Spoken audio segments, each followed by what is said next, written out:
there's a kind of a fundamental basis for post-traumatic slave syndrome. How many of you are familiar with post-traumatic stress disorder? But when we start talking about chattel slavery, we're not talking about one trauma. We're not talking about a specific event. We're talking about generations of trauma with no intervention. Based on what I know about sugar plantations, tobacco, the Caribbean, what I know about American chattel slavery and the plantations there, does anyone right now ever recall mental health assistance to slaves? Anybody remember sending in the therapist after I sold off your son, daughter, raped folks? At any point? Never. Second question. After slavery was officially over, now you're free. Anybody remember any therapy then? We know it's been rough, it's been deep for you, it's been difficult. We're going to do a little group therapy. Anybody remember that? That would be no. Number three, after slavery officially ended, both in the States, in the Caribbean, the British ended, do you remember whether or not trauma continued? Did the trauma continue for people of African descent? I need to know. Okay, so now let's do the math.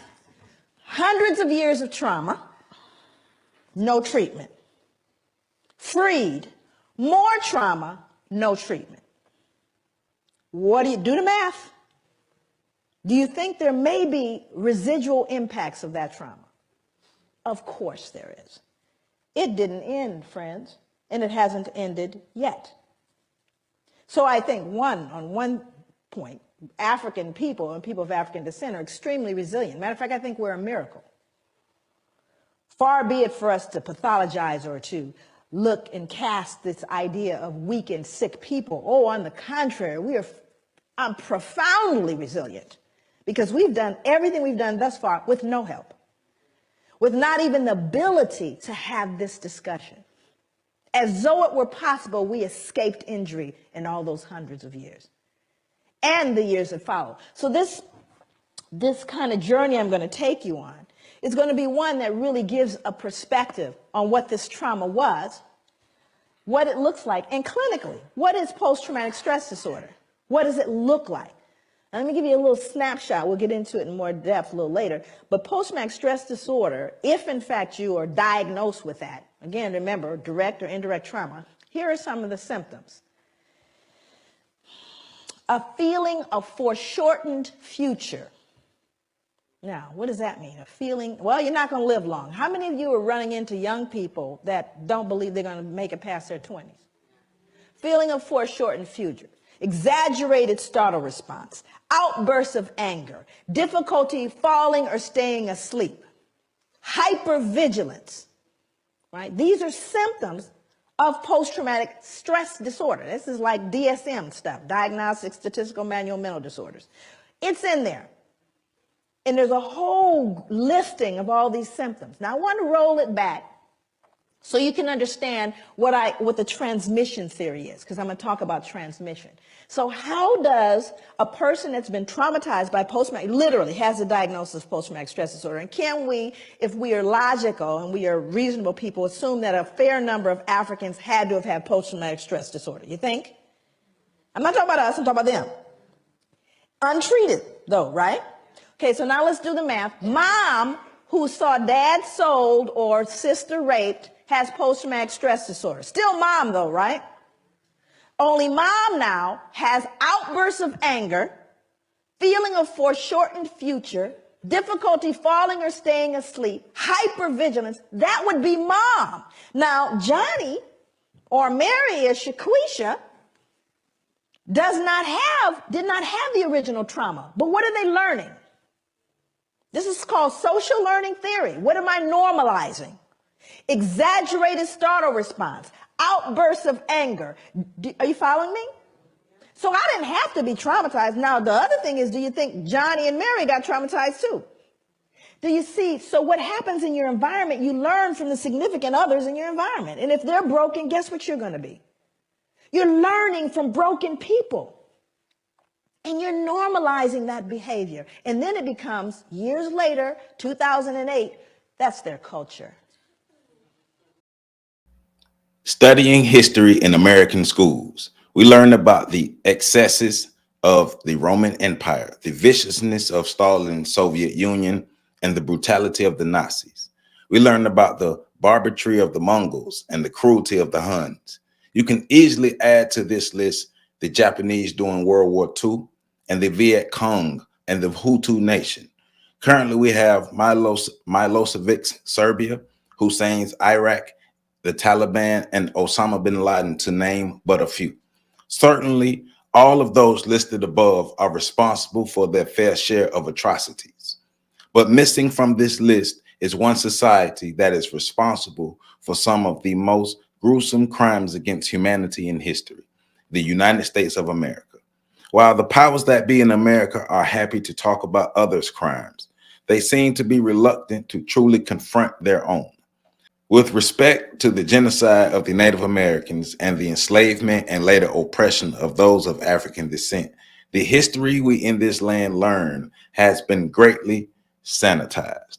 And because the history has been sanitized, nothing has truly been done to help what has happened, or the trauma, to help African people of African descent with the trauma that we have experienced for over 400 years. And so that is just the opening part I'm reading in chapter 3.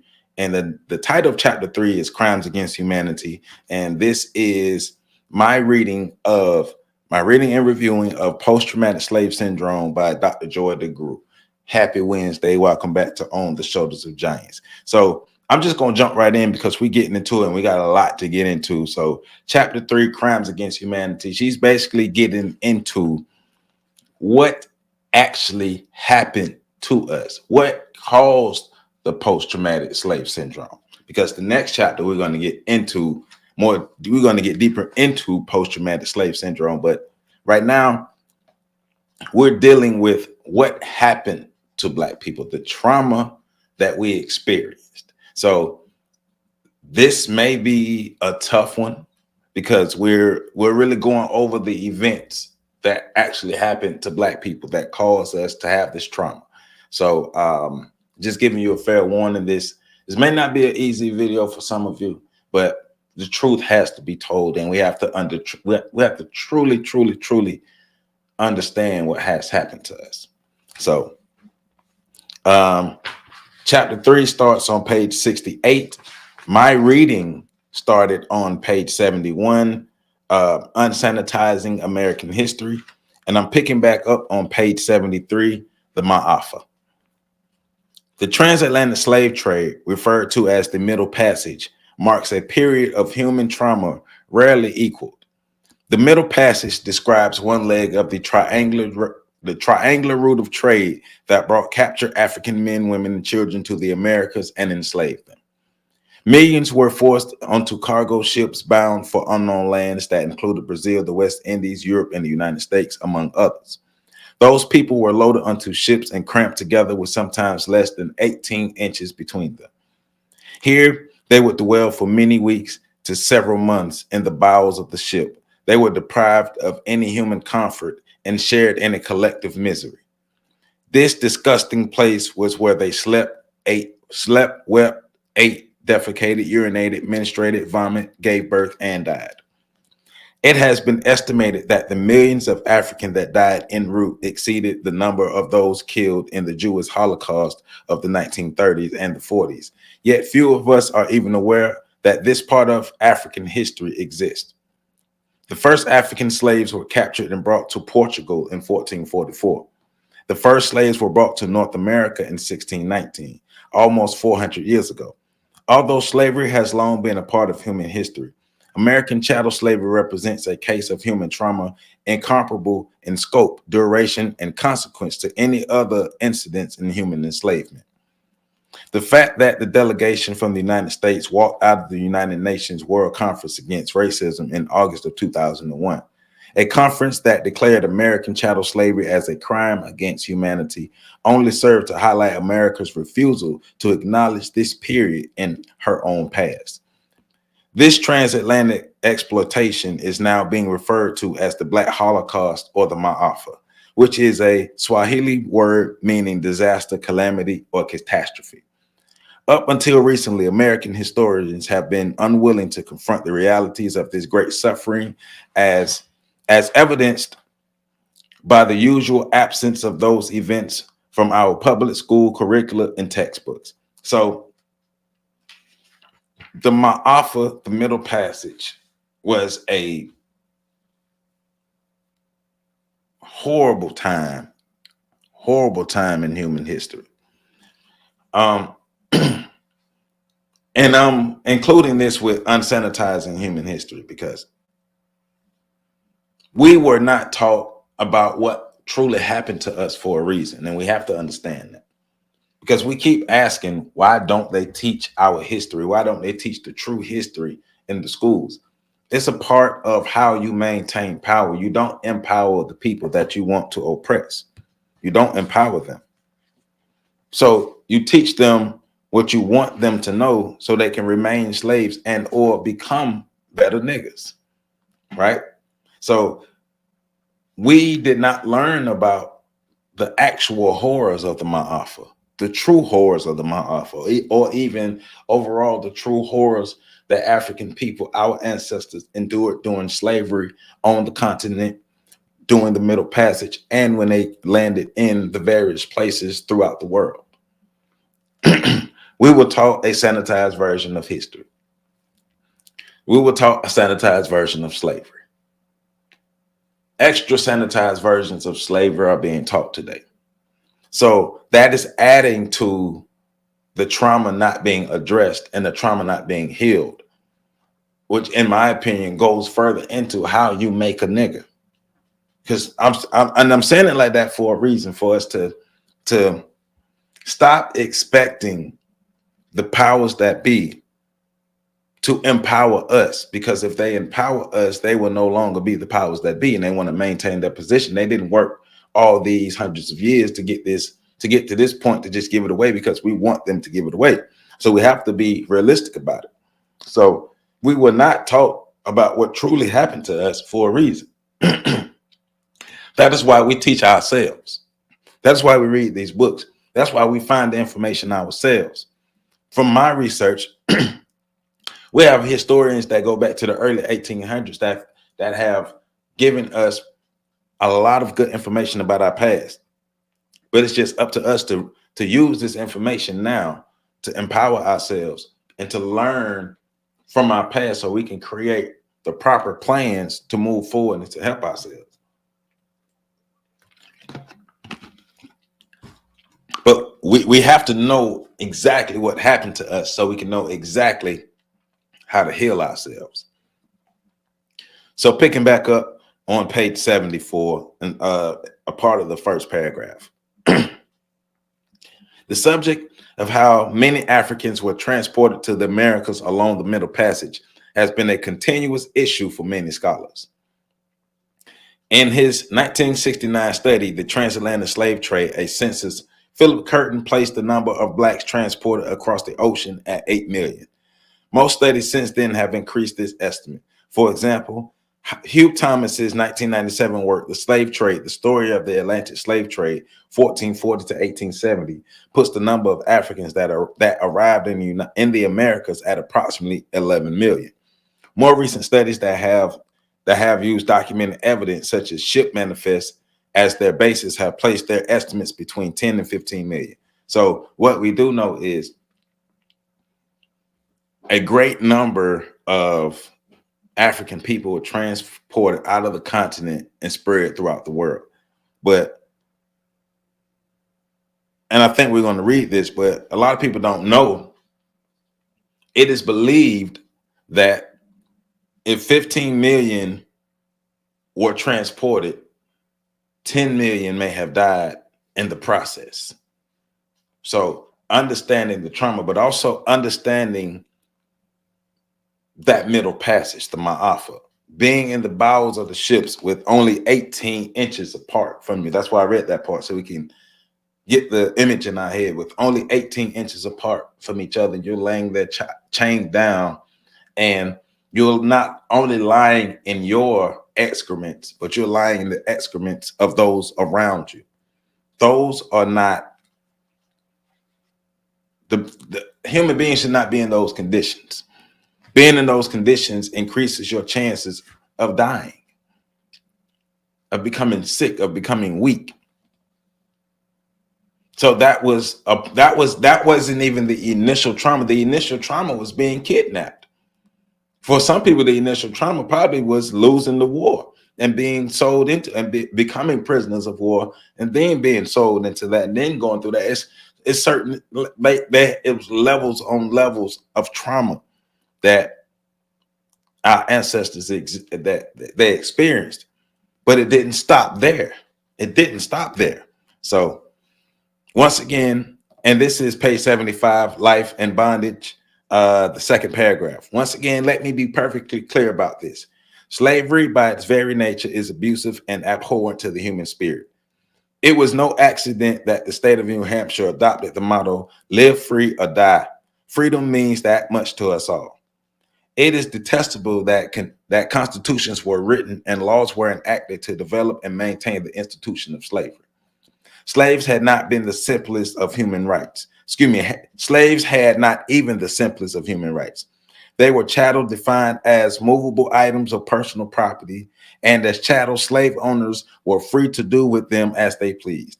As noted above, the slave master's right to abuse to abuse those in their charge were codified with laws such as the Virginia's Casual Killing Act of 1705 and its Unlawful Assembly Act of 1680.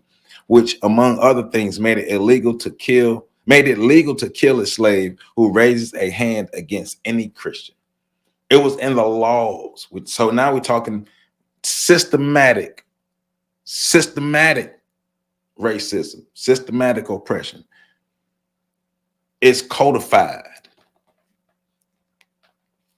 Being whipped until skin peeled off, being worked to exhaustion day after day, being beaten, being deprived of food and water, being raped repeatedly, being considered less than livestock and treated worse. Welcome to the life of a slave. But most slaves weren't whipped, raped, and tortured daily.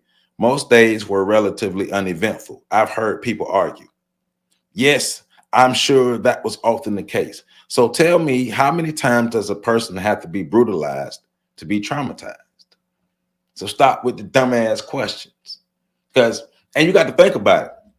So they will accept a person in Hawaii who watched what happened on 9/11 and got PTSD.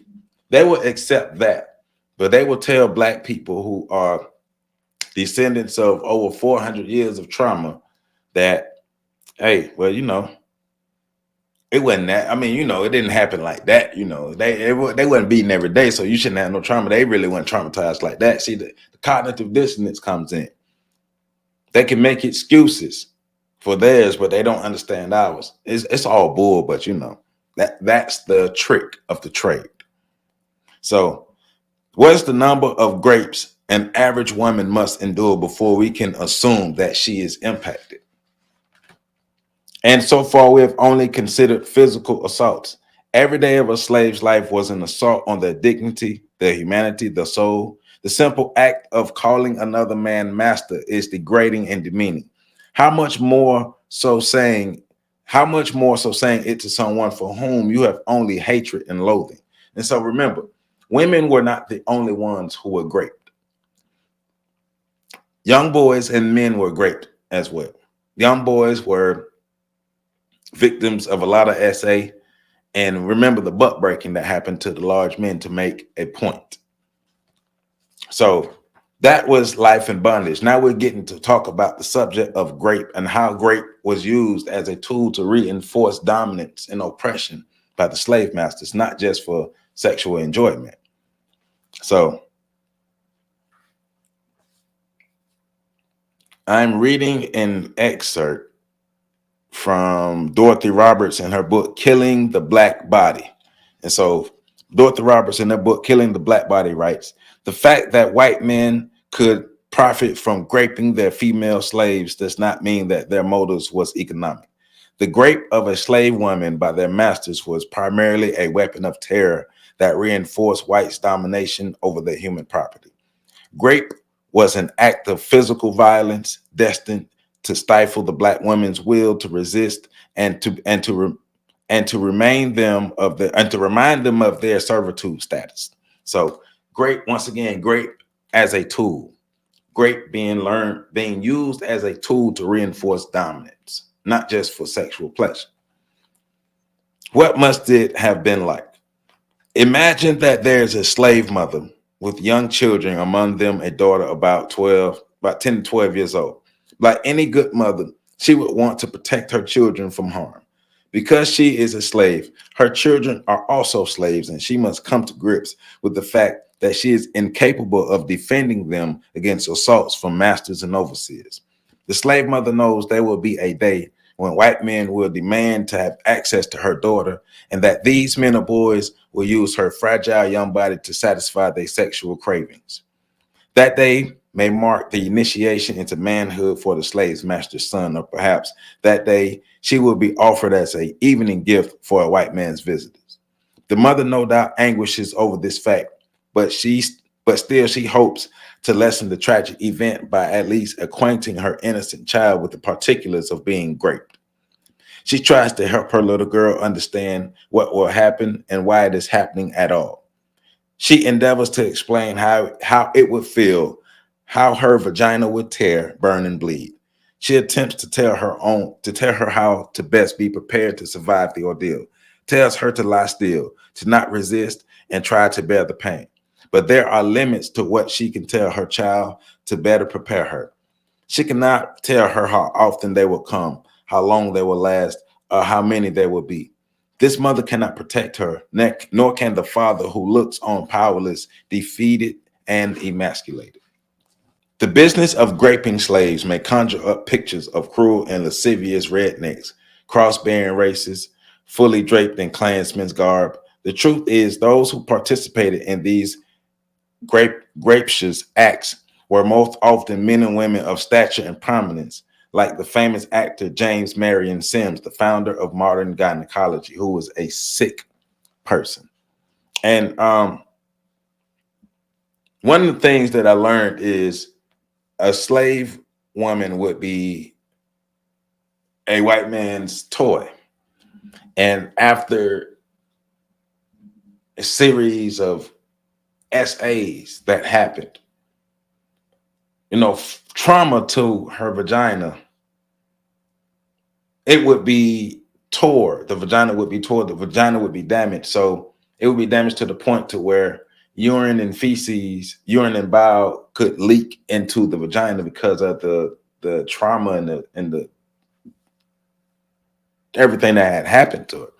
And so because of the urine and the bile leaking into the vagina, but it would cause a smell.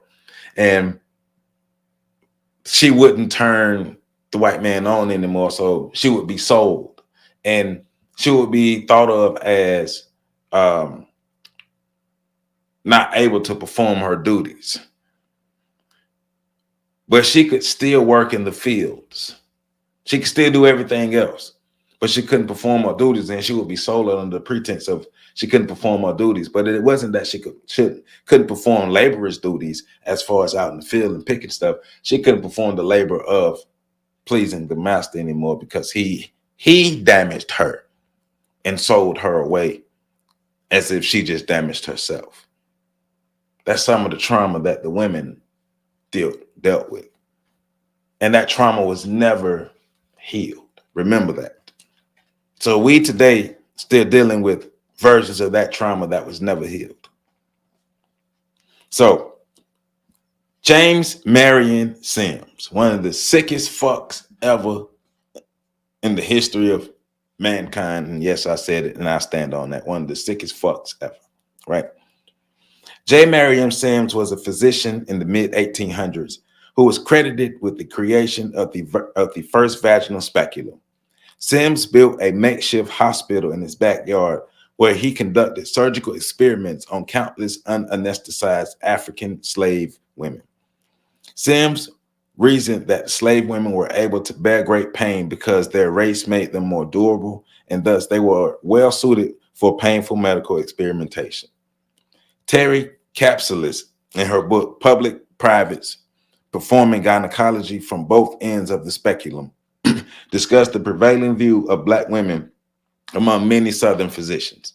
And so this is how white physicians looked at Black women. Their first pathological symptom was their primary racial characteristic, their skin color. In a medical world, that characterized life as either normal or pathological. People of the African diaspora were continually condemned to the category of pathological, their abnormal skin color serving as a foil for normal white skin. Pathological causes for this condition were conducted in order to explain its prevalence. Sandra Gilman explains, medical tradition has a long history of perceiving the skin color as the result of some pathology. The favorite theory, which reappears with some frequency in the early 19th century, is that the skin color and the attendant physiology of the Blacks are the result of the congenital leprosy. Such medical arguments in collusion with racist and stereotypical scientific and cultural explanations and excuses provided the grounds of differential treatment. So the second symptom of pathology, according to Capsulis, was gender. Black females were perceived to be irreligious, lustful, and immoderate. And that was because their protruding buttocks and genitals were offered as physical evidence of their pathology. So the way Black women were built was said to be a part of the pathology that African people had. This was a stark contrast to white feminists who, while still thought of as pathological, were perceived as fragile and rigid. So this is more of that science we talked about last video, this science that is being used to say that Black people are less than and Black people should be slaves. And remember, this last video, we talked about their explanation for how they could terrorize Black people. Now we're talking about the terror that actually happened to Black people. So where did Sims get all those slave women on whom to run his experiments, right? Many of the women came from slave owners. Slaves women were not fit for duty. They were said to suffer from a particular disorder called fistulia. And now listen, fistulia. I might be saying it wrong, but fistulia. An obstetric fistula is the breakdown of the tissue of the vaginal wall, frequently as the result of childbirth, which affects the bladder and or the rectum. The disorder causes leakage of urine and feces into the vagina, which made for a smelly and humiliating existence for women. However, this condition did not preclude these slave women from participating in their daily work on the plantation, such as picking cotton, house cleaning, cooking, etc. So what duty were the women unfit for? The obvious answer is that while the Black slave women were required to do manual labor alongside their Black male counterparts, one of their other inescapable duties was to sexually serve their masters. Their malodorous condition made them less sexually desirable and thus unfit for duty. So like I was explaining earlier, right? So through the constant trauma that they experienced from the grapes and childbirth, called fistulia. So slave women were not the only group to suffer under Sims's reign. Black infants represent the most innocent of Sims's victims. James Marion Sims was sick. Black infants suffered from what was termed as tremens nascentium, now commonly referred to neonatal tetanus. So neonatal tetanus. Tetanus originates in the horse manure. The likely cause of the disease enslaved infants given their living conditions and their proximity to animal stables. So basically, they would get the tetanus because they lived in stables. So they were exposed to horse manure. So Sims attributed the condition to the indecency and intellectual flaws of the black slaves together with skull malformations at birth. Sims attempted to treat the malady by trying to pry the bones in the skull of the tiny infants into alignment with the use of a shoemaker's awl. So it was a tool they used. Basically, this tool had it was like, think of an ice pick that's bent a bit. So the actual pick is bent, it comes down and it goes like a chair. So just like an ice pick with it bent, and use that to try to call itself fixing the skulls of the infants, right? So imagine an ice pick being jammed in the skull, right? It is not surprising most of these children died in Sims's laboratory. Though their deaths were unfortunate, it was all not lost, for Sims had free access to their bodies for autopsies and further experiments. Slavery provided wealthy white citizens the ability to purchase a virtually endless supply of men, women, and children to abuse in whatever manner their fancies bid them, for however long the slaves could survive with all the total impurity. So a lot of these, like I keep saying, a lot of these modern sciences were developed in racist manners because black people were used as lab rats. Gynecology. Field of gynecology came from J. Marion Sims. And black women would die as he used his version of the speculum on them with no anesthesia. Then he put the shoemaker's awl into the infant skull, claiming to fix them, all under the pretense of science. So we had an illusion of freedom. So slavery ended and black people thought everything was cool. We're going to be equal. White folk will treat us right. Nope. White people said, well, we have to keep Negroes in that place. Got to keep Negroes in their place. Can't have Negroes out here breeding with white people. And can't have Negroes thinking that they're equal to us white folks. So we got to keep them in their place. So institutionalizing oppression, the black codes, and exclusionary acts, right? So after the Civil War, despite the heroic efforts of black and white abolitionists whose names and sacrifices remain neither celebrated nor acknowledged, embittered white Southerners were still concerned about regaining control over the blacks, while many Northerners were afraid blacks would overrun their communities. The major problem was what to do with millions of blacks whose freedom had just been granted. The South's solution to their problem was the introduction of the Black Codes in 1865, laws to control the movement and activities of those recently freed. Though the codes were worded differently in each state, their consequences were generally the same. Almost every part of the black person's life was regulated. Southern plantation owners needed laborers, so many states decreed that blacks had to work for any wages the plantation owners deemed fair. If a black man or woman was found not working, they would be arrested for vagrancy. The code set out what work blacks were allowed to do, where they could do it, and what hours they could work. These codes prevented blacks from owning land, voting, suing, and sitting on juries. Often these codes defined where, when, and with whom blacks could travel. Fortunately, within a couple of years, the federal courts ruled these codes too harsh and overturned them, claiming that whites and blacks should be subject to the same laws and penalties. Even though the black codes only lasted a short period of time, it is easy to see how they set the stage for what was to follow. Whites were not going to sit idly by and let the blacks prosper. So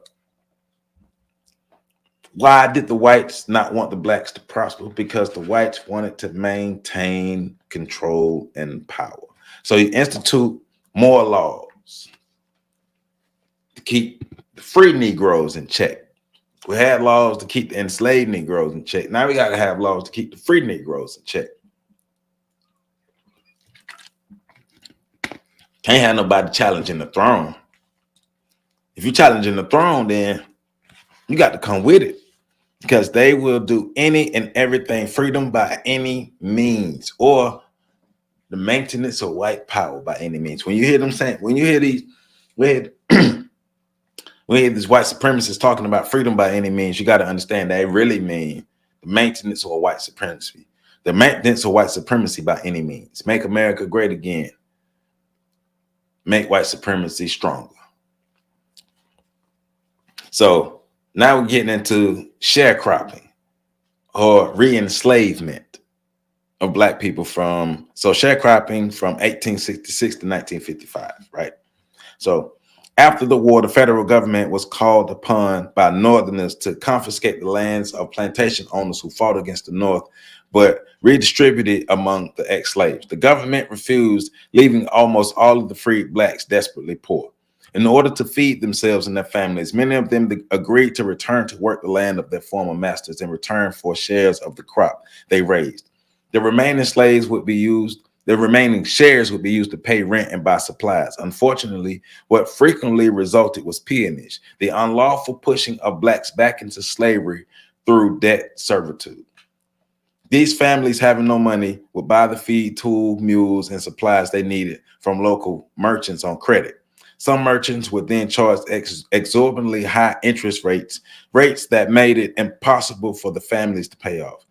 So other merchants would take advantage of the local sharecroppers' illiteracy and simply create false billing statements, right?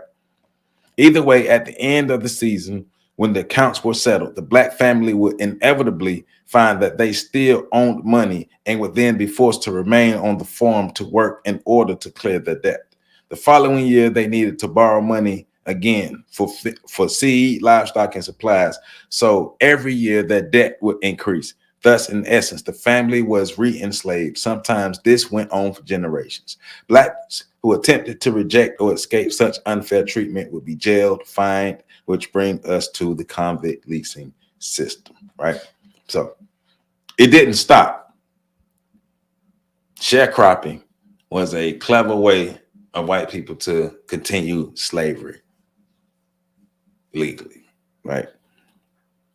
But slavery didn't just a form of slavery, because sharecropping is a form of the chattel slavery, but it's more of an indentured servitude thing. But now it's a little indentured servitude stretch, because you're gonna be here as long as we can keep you here, because the object is to keep you here. The object isn't for you to end your service. The object is to keep you here. But since sharecropping ended, something else had to happen. Something else had to come in place. So we do know that slavery is illegal except in the penal system, right? I know I didn't say it properly, but slavery under the penal system, you can do that, right? In the United States. So the convict lease system. While most believe that the 13th Amendment abolished slavery and involuntary servitude, a loophole was opened that resulted in the widespread continuation of slavery in the southern states of America. Slavery as punishment for a crime. With the overturning of the black codes, southern plantation owners once more found that they were without a cheap source of labor. At the same time, southern states had their own dilemma: what to do with free blacks that had committed crimes. Building and maintaining prisons was expensive, and states' coffers were all but empty. The solution, rather than imprison those convicted of crimes, was to lease them to plantation owners as well as proprietors of other businesses for the duration of their sentence. In this way, everyone wins. Businesses get cheap labor and states get paid. Did I say everyone won? Well, almost everyone. In the state of South Carolina, the work was so perilous for those under lease and the living environment so intolerable, half of the individuals that were leased died within the first 12 months. Some authorities have estimated that as many as a quarter of the black leased convicts throughout the South died while still under lease. The labor, of course, was manual and backbreaking. Convicts were starved, beaten, brutalized, at times even sterilized. They were worked to death in some of the severest conditions. The slaves, they slaved in fields, on railroads, and mines. If one died, the operator of the business would simply call the state for a replacement. Life as a leased convict was no better than life as a slave, at times even worse. After all, not only were they less than human, they were now criminals. And remember, black people got arrested for any any little thing back then to be put into the system. Why? So you can feed the convict lease system. Often false criminal charges were trumped up as a means of legally securing large numbers of free or cheap human laborers. Looking at a white woman would get you arrested for sexual assault. Walking on the wrong side of the street might equate to disturbing the peace. Not only were many blacks falsely arrested, they were convicted at a much higher rate and received much harsher sentences than their white counterparts. It seems many in the South were not quite ready to give up on slavery. All right. So they found different ways to maintain it, continuing the trauma of brutalizing people and enslaving black people. So the white man's burden refers to white people's obligation to control, direct, and civilize all those they believe to be from inferior races, or for their own good, of course. In this way, those uncivilized people could become cultured citizens ready to play their part in their own development. So Charles A. Elwood, in his 1913 book, Sociology and Modern Social Problems, wrote a chapter entitled The Negro Problem. The problem of the Negro and of the Indian and of all the uncivilized races is essentially the same. The problem is how a relatively large mass of people, inferior in culture and perhaps also inferior in nature, can be adjusted relatively to the civilization of a people much their superior in culture. How the industrially inefficient nature man can be made over into an industrially efficient civilized man. Well, it tells you right there. Well, if they can become civilized and you consider them uncivilized, they can become and adopt what you do and do it better than you would. Don't that make it more civilized than y'all? I'm just saying. The convict lease system began in Alabama in 1846 and spread throughout the ex-slave states soon after the war. It should be noted that while the system was not originally designed for blacks, it eventually became another tool for the re-enslavement after emancipation. Convict leasing was so successful that by 1898, nearly 3/4 of Alabama's total state revenue came directly from this institution. Nearly 3/4 of Alabama's total state revenue came directly from this institution. Think about that. So other states that employed this practice reaped similar benefits until its eventual end in 1928. But it did not end. Convict lease rapidly was replaced by chain gangs, a similarly brutal form of forced labor which continued until its final abolishment in the 1950s. For almost 100 years after emancipation, Southern wealth continued to be built on the backs of what amounted to be slave workforce. So it didn't stop. It didn't stop until it stopped. So, but remember, in the penal system, it's still going. They still getting the work out of the many blacks in the penal system. But now we're going to take a transition to Jim Crow because we're going in chronological order. So we're going to go to the Jim Crow era. And the Jim Crow era was from 1896 to 1954 because she's stacking up a series of events that happened. All of these events in order led to us having the trauma that we have today. Because all of this stuff happened to black people and went unchecked and went untreated. Remember that. The post-traumatic slave syndrome is the same insanity that Neely Fuller was talking about. It's just saying it different. This stuff made us insane, but it's post-traumatic slave syndrome, aka post-traumatic stress disorder. So Jim Crow, the ability to continue controlling and removing blacks away from whites contact was now enacted via a new legislative policy that soon came to be known as Jim Crow laws. Separate but equal living conditions for African Americans, the American brand of apartheid. The conditions for blacks were indeed separate. However, they were rarely equal. What did surface were policies of outright discrimination that banned African Americans from public and private institutions, places of amusement, recreation, and even places of worship. Included in this restriction were miscegenation laws making interracial marriage a criminal offense, sending the strong message that the state believed blacks were so inferior to whites that mixing would threaten the survival of the white race. It is hard to see what their problem was. They had been sexually exploiting slave women and children for the past 240 plus years. Think about that. White men have been SAing black men, women, and children for the past 240 years and having babies with black men, women, and children, but then have a nerve to say that we are a lesser species, so we should not be mixed with until the night comes and they get horny. When white women stuff get to jumping and white men stuff get to jumping, they come looking for black people. But yet we are a subspecies of human being that they can't mate with until they want to mate with us. Because remember, in the previous chat, in the previous videos, we were property when it came to politics, and we were people when it came to the census. So yeah, according to an 1860 census, there were close to 600,000 mixed race children resulting from white slaves' masters' sexual encounters with black female slaves. So yeah, but Jim Crow did not stop there. What the 14th and 15th Amendments gave Jim Crow, what the 14th and 15th Amendments gave, Jim Crow took away. The 14th Amendment officially made African American citizens of the United States, making it illegal for any state to deprive any individual of life, liberty, or property without due process of law.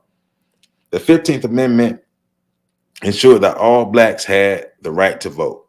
Jim Crow changed all of this. So almost all southern states passed statutes restricting suffrage in the years from 1871 to 1889.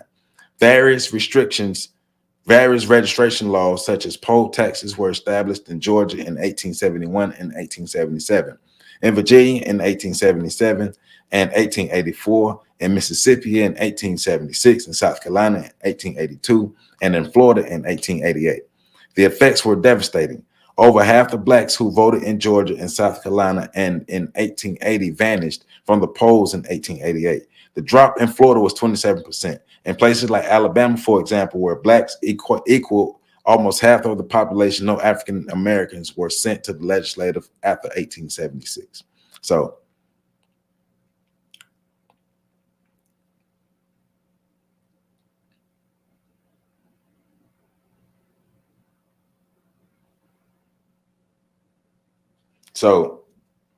I just had to reread, make sure it's making sense to me. So basically, the excerpt I just read is getting at, yes, the amendments gave black people the right to vote, but the rights had to be enforced. Laws can be passed, but laws have to be enforced. Remember that. You have to have the power to enforce the laws, even if they're passed. So the laws were not enforced for black people. And when black men did vote in the southern states, many of their ballots were stolen, tallied in favor of the opposing candidates, or simply not counted, not unlike what was happening in recent elections in some states today. By the end of the century, most southern states had systematically disenfranchised black males from imposing even more voter restrictions, such as literacy tests and poll taxes. The new rules of the political game were used by white registrators to deny voting privileges to blacks at the registration places rather than the ballot box, a denial previously accomplished by fraud and force, right? So with the validation of the separate but equal doctrine by the United States Supreme Court in the matter of Plessy versus Ferguson in 1896, Jim Crow became the law throughout the state. Jim Crow became the law throughout every state of the old Confederacy. Every aspect of life where blacks and whites might meet and interact was segregated. And with the systematic disenfranchisement complete, it was all but impossible for blacks to seek legal redress for any grievances. Where governmental institutions left off, individuals and mobs continued. As blacks explored their newfound freedom, they began to set up schools, businesses, and houses of worship. They began to vote, help pass civil rights laws, and elect people to office. They began to prosper. This did not sit well with Southern whites. So to ensure that they maintained the illusion of white supremacy, groups like the KKK were established. Enrolling as members were politicians, judges, law enforcement officers, and business owners, as well as poor whites trying to make it in the post-war South. These groups happily continued the traditions of their predecessors: rape, arson, and murder in the name of state, skin color, and God.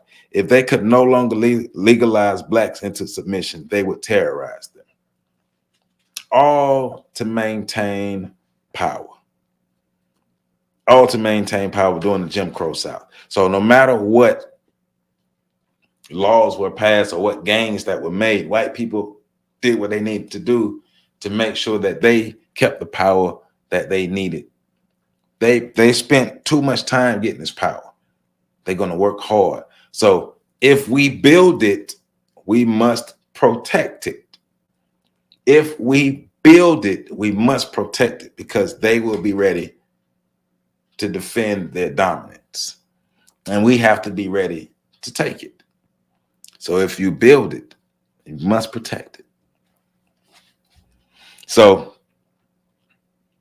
I'm going to read you some of the lyrics from the song Strange Fruit. This is the Lewis Allen and Billie Holiday, the original Strange Fruit, but Lewis Allen and Billie Holiday, so Southern trees bear strange fruit, blood on the leaves and blood at the root. Black bodies swinging in the southern breeze, strange fruit hanging from the poplar trees. Pastoral scene of the gallant South, the bulging eyes of the twisted mouth, scent of magnolias, sweet and fresh, then of sudden smell of burning flesh. Here is fruit of the crows to pluck, for the rain to gather, for the wind to suck, for the sun to rot, for the trees to drop. Here is a strange and bitter crop. The black bodies hanging from the trees because of the lynchings. There were so many lynchings. They made a song about it. The right to vote and freedom to vote are two very different things.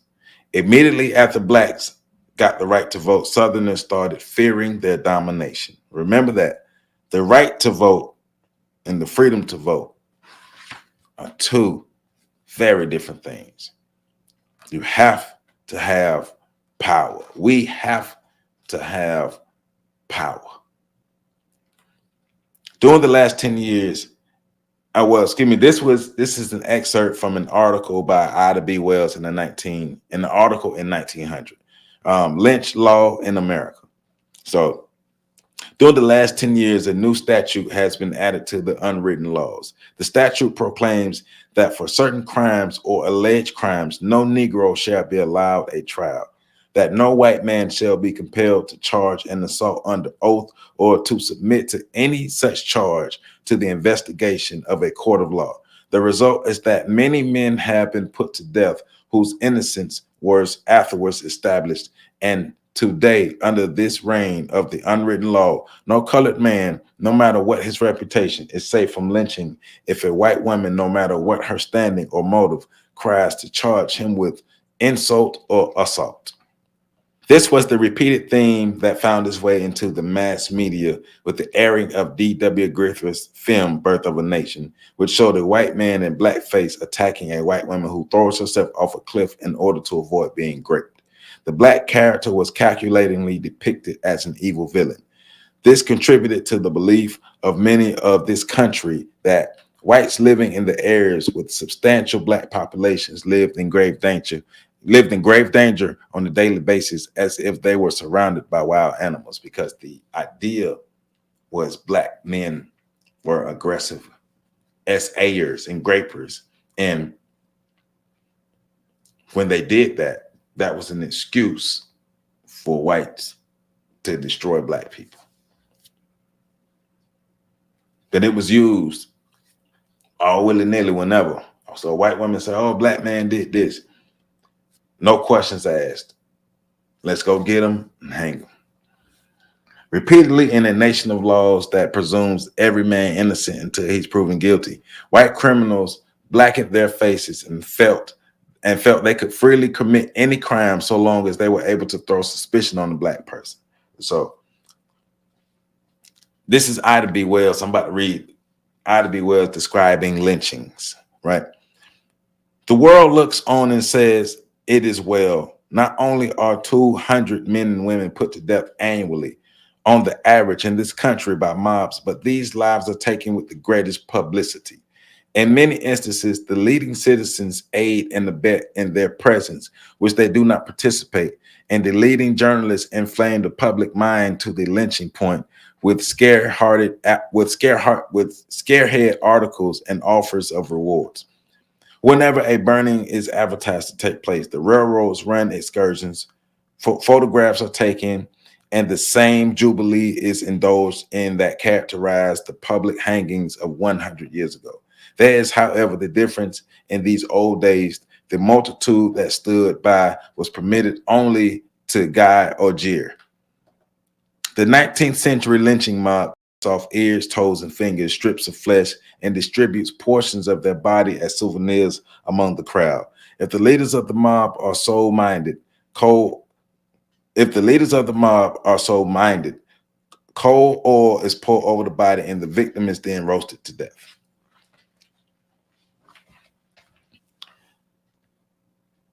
This has been done in Texarkana, Kansas, and Paris, Texas, and Bars Wells, Kentucky, and in Newman, Georgia. In Paris, the officers of the law delivered the prisoners to the mob. The mayor gave the school children a holiday, and the railroads ran excursion trains so that the people might see a human being to death. In Texarkana, Kansas, a year before, men and boys amused themselves by off strips of flesh and thrusting knives into their helpless victims. At Newman, Georgia, of the present year, the mob tried every conceivable torture to compel their victim to cry out and confess before they set to the logs that burned him. But their trouble was all in vain. He never uttered a cry, and they could not make him confess. So think about what I'm reading to you. I'm reading to you that false allegations will be made upon the black person. The black man, in these instances, the black man would be tracked down by the mob, beaten, brutalized, everything that could happen to him from a tree. As he's being, they're cutting off body parts. And remember what Dr. Francis Cress Welsing taught us about the body parts. They cut off penis, cut off nose, toes. She even talks about them, organs and things for souvenirs. And then they burn the victim. Then some take souvenirs after the victim is burned.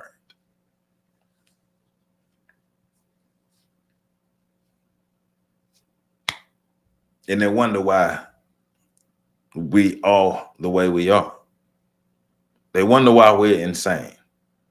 This is the stuff we had to go through. And it didn't stop there. It didn't stop there. Between 1882 and 1960, 200 bills were presented before Congress to outlaw lynching. Additionally, 7 presidents urged Congress to end the practice. Each and every time those efforts were rejected by the Congress, and lynchings continued unabated and unpunished. It was not until 2005 that the U.S. Senate offered an apology for what it termed domestic terrorism against mostly black people. Man, they can get on down the road with all that bull. That just shows you the systematic way that black people are kept at a obedient level. All right. So why were tensions exploding in large part? So now, excuse me, I'm reading that. So now I'm moving on to, so this is page 93, and they get into talking about what happened in Greenwood, what happened in Tulsa, Oklahoma, right? Because now we're getting into more of the incidents and things that come more to modern day, right? So what happened in Tulsa, Oklahoma? So why were tensions exploding?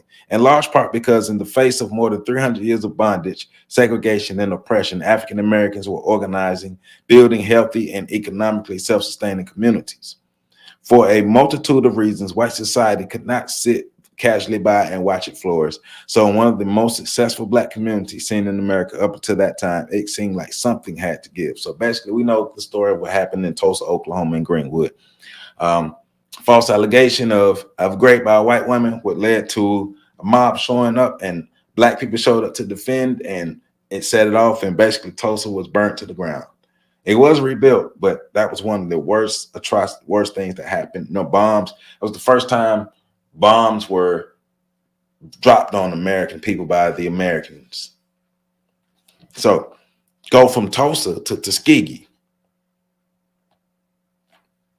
See where we're going with this? A series. It doesn't stop from Tulsa to Tuskegee, right? Seemingly in the tradition of J. Marion Sims, the United States government decided it was okay to run medical experiments on African Americans. From 1932 through 1972, the U.S. Public Health Service used 399 African American men who suffered from syphilis as human laboratory animals in the medical experiment known as the Tuskegee syphilis experiment. The majority of the men were illiterate sharecroppers from Alabama who came to Tuskegee complaining of fatigue. Contrary to popular belief, the government did not give the men syphilis. They already had contracted it when they came to the institute. After tests were ran, they were told by doctors and nurses and people that they were taught to trust that they were being treated for a blood disorder. In fact, they were not being treated at all. They were mercilessly left to degenerate with syphilitic infections and paralysis, tumors, blindness, and insanity, inevitably resulting in death for many. The study was halted in 1972, only when a former public health service officer worker blew the whistle on the project. It's amazing to think that the study might still have gone on until the last participant died almost 30 years later, had it not been for that one public health worker with a conscience. The study was purported to be a way of learning what effect syphilis had on the body. Unfortunately, this could only be determined post-mortem. I'm talking about post-mortem. So they had to die for you to know the effects of syphilis. In 1947, only 15 years after the experiment began, penicillin was discovered to be an effective cure for the disease. It was still withheld from the men for the next 25 years. So I'm gonna read that again. In 1947, only 15 years into the experiment, penicillin was discovered to be an effective cure for the disease rather. It was still withheld from men for the next 25 years. So 15 years in, oh, well, penicillin can cure it, but we still want to see what syphilis does long term.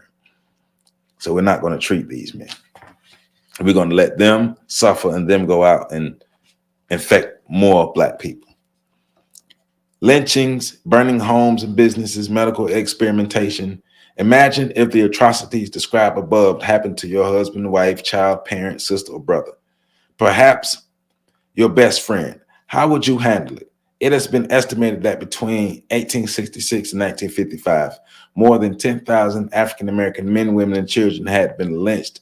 Many thousand more had been murdered by other means. An untold number of women had been brutalized and raped. Add to this the tens of thousands, possibly hundreds of thousands who received beatings at the hands of whites, many of which were handed out by the police. And it's easy to see that the end of slavery did not mean the end of trauma for black people. Again, we have only discussed the physical violence visited upon these people. What about the psychological violence? Why must it be like living in a community where your life is in jeopardy on a daily basis? What must it be like living in a community where your life is in jeopardy on a daily basis, where you have to shuffle to survive, where your dignity and pride are assaulted at every turn? What must it have been like being treated as a third-rate citizen in a seemingly first-rate society, a society who benefits you are consistently denied access to, right? So constant trauma, constant physical trauma, constant psychological trauma, constant emotional trauma, constant spiritual trauma. So you expect these people to come out of all of this intact. You expect these people to come out of all of this and be sane. You expect people to come out of all of this and be whole. You're crazy. With no help, with no treatment, none of that stuff.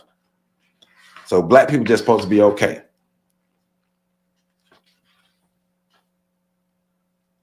Somebody can have post-traumatic stress disorder from watching 9/11 in the state of Hawaii, and that be respected.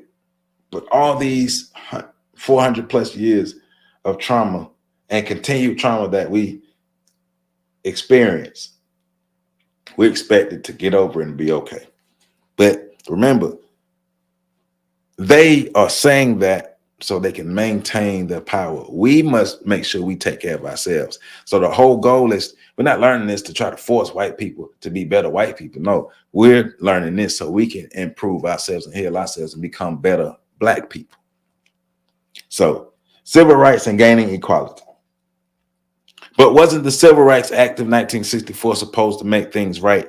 Didn't it establish no more discrimination based on race, color, creed, or national origin? Unfortunately, the crimes here is that civil rights legislation fell significantly short of its intent to level the playing field and guarantee equality and justice for all. Robert Wesley says it best. A crucial but seldom considered defect of all civil rights legislation is the fact that it needs to be administered and enforced.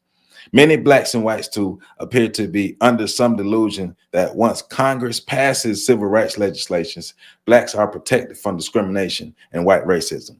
Nothing could be further from the truth.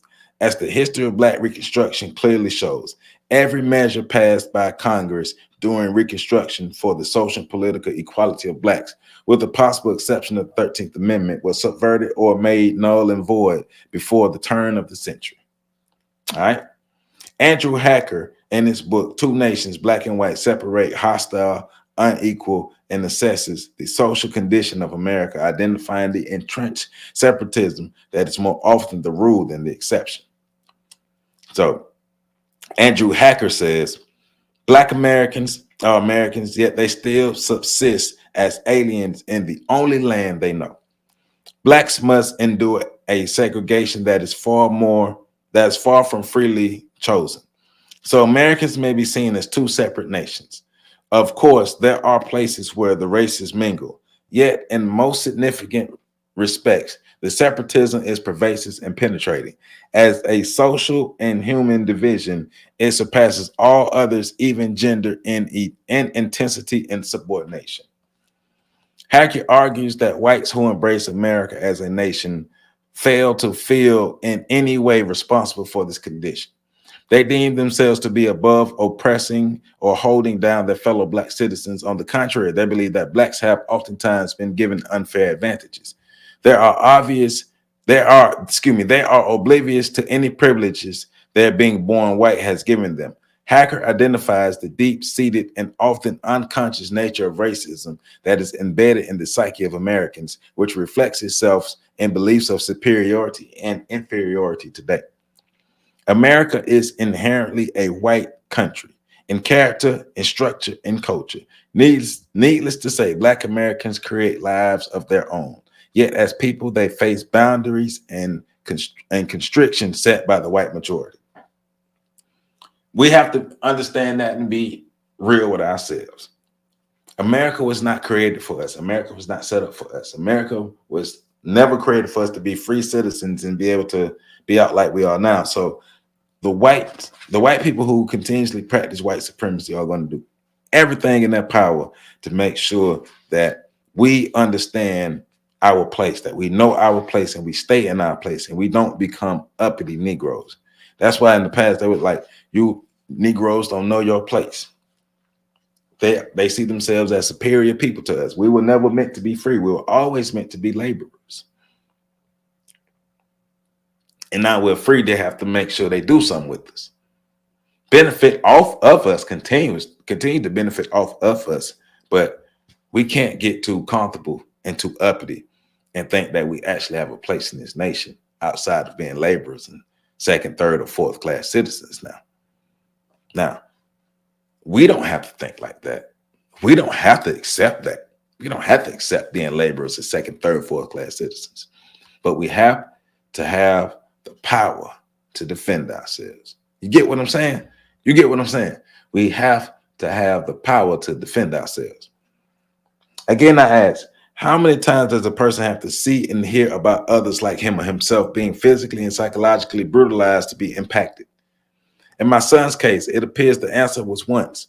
Ironically, when my son was 19, he and his friends were walking home when they suddenly found themselves surrounded by police officers with drawn shotguns, handcuffed, assaulted, and later released, having been found innocent of any wrongdoing.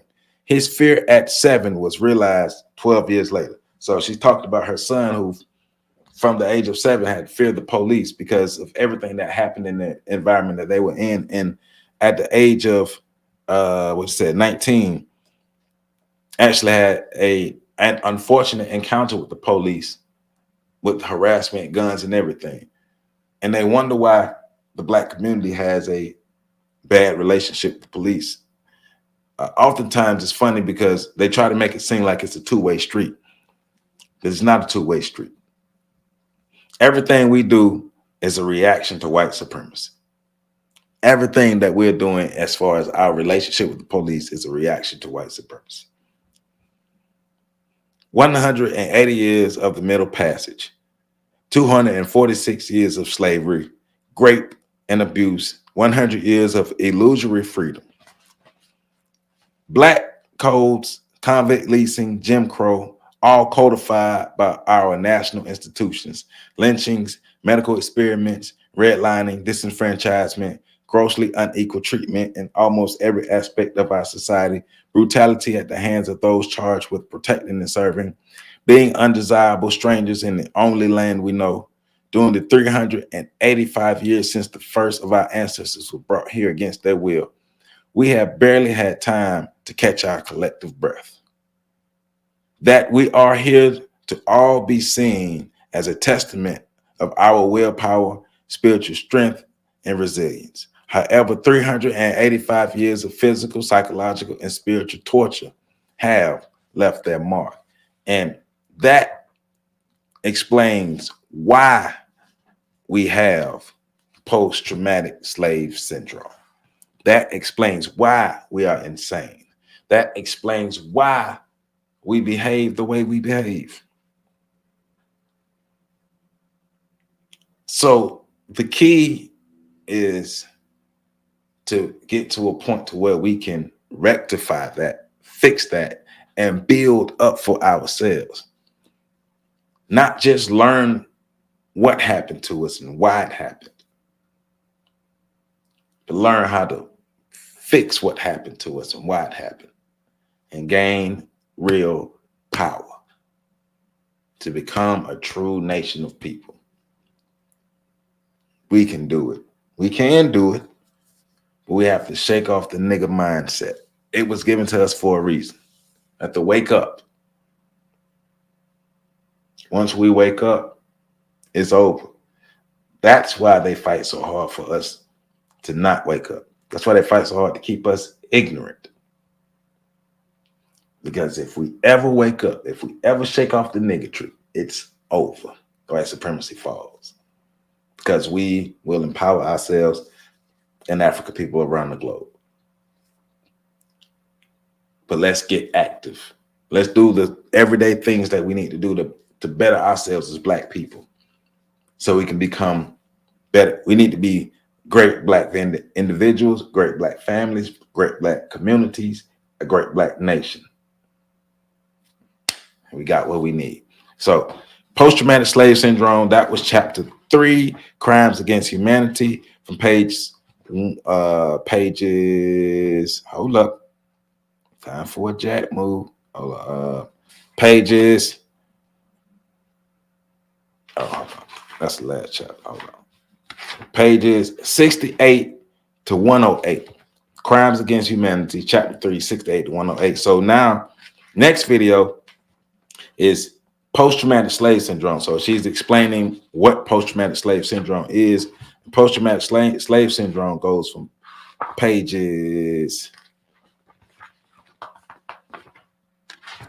110 to 138. 110 to 138 for the next video. But chapter 3 for this one, Crimes Against Humanity. Happy Monday. Remember to subscribe, like, comment, share, all that good stuff. Let's help support. We're almost to 50,000. Let's get this pushed to 50,000 before the end of the year. I need y'all help to get me to 50,000 subs before the end of the year. Let's run these views up. Let's run these views up on these videos. Let's run these views up. Let's make sure y'all supporting, and get this information out, because we got a lot of good information that we got coming, and we're going, this thing ain't gonna stop. It ain't gonna stop. It's just only gonna get better. So I'm Joseph Ward. Happy Monday. I love you all. Make sure you catch the next video coming.